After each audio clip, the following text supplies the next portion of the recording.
রাজনীতি নাকি ধর্ম? মুর্শিদাবাদে বাবরি মসজিদ।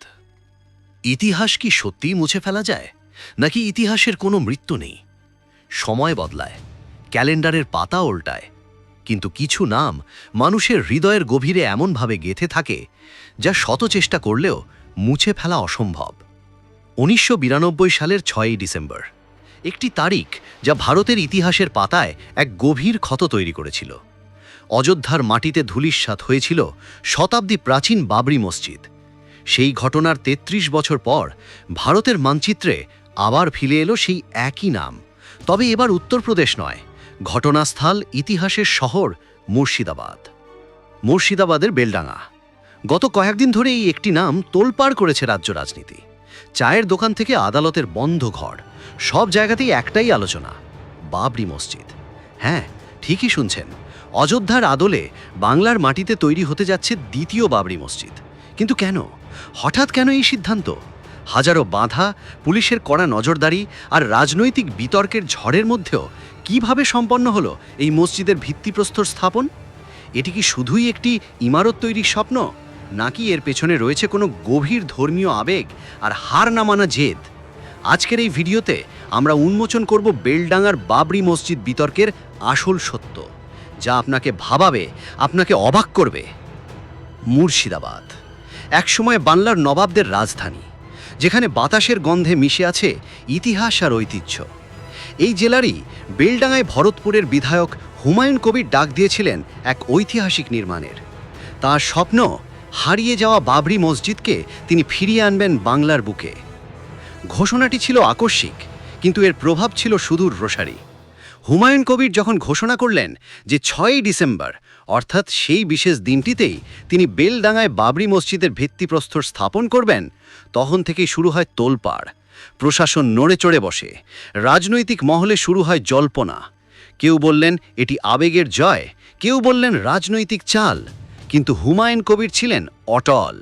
তিনি স্পষ্ট জানিয়েছিলেন কোনো বাধাই তাকে আল্লাহর ঘর নির্মাণ থেকে আটকাতে পারবেন না।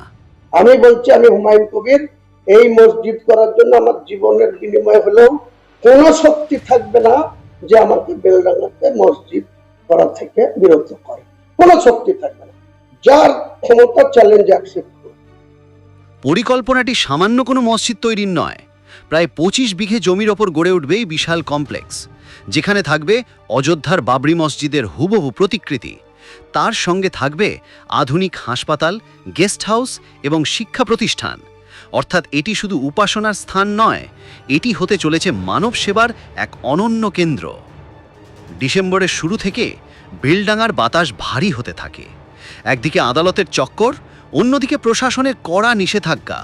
কলকাতা হাইকোর্টে জনস্বার্থ মামলা দায়ের হয় এই কর্মসূচি বন্ধ করার জন্য। কিন্তু ৫ই ডিসেম্বর আদালত এক ঐতিহাসিক রায় দেয়। মহামান্য আদালত জানিয়ে দেয়, মসজিদ বা ধর্মীয় স্থান তৈরিতে বাধা দেওয়া আদালতের কাজ নয়, তবে আইন শৃঙ্খলা রক্ষার দায়িত্ব প্রশাসনের। এই রায়ের পর আর কোনো বাধা রইল না, কিন্তু শঙ্কা কাটল না। ৬ই ডিসেম্বর সকাল থেকে বেলডাঙ্গা কার্যত দুর্গে পরিণত হয়। জাতীয় সড়ক জুড়ে পুলিশের টহল, র্যাফ, কমব্যাট ফোর্স, মনে হচ্ছিল যেন যুদ্ধক্ষেত্র। কিন্তু এর মাঝেই ঘটে গেল এক অভূতপূর্ব ঘটনা। হাজার হাজার মানুষ, কারো হাতে তেরঙ্গা পতাকা, কারো মাথায় ইট। ধর্মপ্রাণ মানুষজন দূর দূরান্ত থেকে ছুটে এলেন বেলডাঙ্গার রাস্তায়। তাদের চোখে ছিল স্বপ্ন, বুকে ছিল আবেগ। তারা এসেছিলেন একটি ইতিহাসের সাক্ষী হতে। কেন এই বিপুল জনসমাগম, কেন এই উন্মাদনা? এর উত্তর লুকিয়ে আছে বাবরি নামটির মধ্যে। মুসলিম সমাজের কাছে বাবরি মসজিদ কেবল একটি স্থাপত্য ছিল না, এটি ছিল একটি বিশ্বাস, একটি আত্মপরিচয়, যা ৩৩ বছর আগে হারিয়ে গিয়েছিল। আজ বাংলার মাটিতে তা ফিরে পাওয়ার স্বপ্ন দেখছেন হাজারো মানুষ। হুমায়ুন কবির যখন ভিত্তিপ্রস্তর স্থাপন করলেন, তখন স্লোগানে কিপে উঠল আকাশ ও বাতাস। তিনি বললেন, এই মসজিদ হবে সাম্প্রদায়িক সম্প্রীতির প্রতীক। তিনি বললেন, সারা দেশে ৪০ কোটি মুসলমান, আর আমরা একটা মসজিদ বানাতে পারবো না? এই একটি প্রশ্ন হাজারো মানুষের হৃদয়ে প্রতিধ্বনিত হয়েছে। সমালোচকরা অনেক কথাই বলছেন, কিন্তু সাধারণ মানুষ রাজনীতির জটিল সমীকরণ বোঝে না। তারা বোঝে বিশ্বাস। তারা দেখেছে কিভাবে সমস্ত প্রতিকূলতাকে জয় করে একটি মহৎ উদ্দেশ্য সফল হতে পারে। বেলডাঙার এই প্রজেক্ট প্রমাণ করে দিল যে যখন ধার্মিক আবেগ আর সংকল্প এক হয় তখন কোনো শক্তিই তাকে দমিয়ে রাখতে পারে না। বেলডাঙার এই মসজিদ আগামী দিনে হয়তো পর্যটনের কেন্দ্রবিন্দু হবে, হয়তো হাজারো মানুষের সেবার মাধ্যম হবে সেই হাসপাতাল। কিন্তু আজ এই মুহূর্তে দাঁড়িয়ে একটি কথা নিশ্চিতভাবে বলা যায়, মুর্শিদাবাদ আবার প্রমাণ করল যে আবেগের মৃত্যু নেই। আপনার কি মনে হয়, বাংলার বুকে এই দ্বিতীয় বাবরি মসজিদ কি সম্প্রীতির নতুন নজির গড়তে পারবে, নাকি রাজনীতি তার নিজের পথেই চলবে? কমেন্ট করে জানান আপনার মূল্যবান মতামত। আর ভিডিওটি ভালো লাগলে শেয়ার করে সত্যকে ছড়িয়ে দিন সবার মাঝে। ধন্যবাদ।